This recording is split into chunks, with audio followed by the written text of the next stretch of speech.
দোষী চিকিৎসার ভেলকি সব ক্ষেত্রেই দেখা যায়।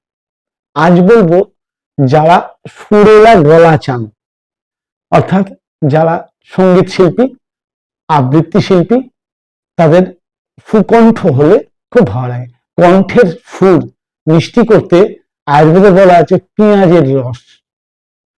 5 চামচ পেঁয়াজের রস, তার সঙ্গে 1 চামচ মধু মিশিয়ে 4 দিন অন্তর একবার করে খান, আপনার গলার আওয়াজ সুরেলা হবে।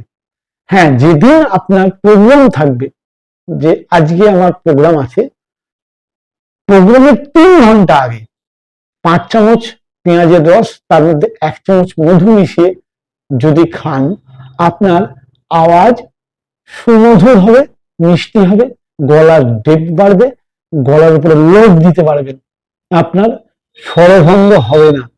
একবার প্রয়োগ করে দেখুন না পেঁয়াজের রসের ভেলকি।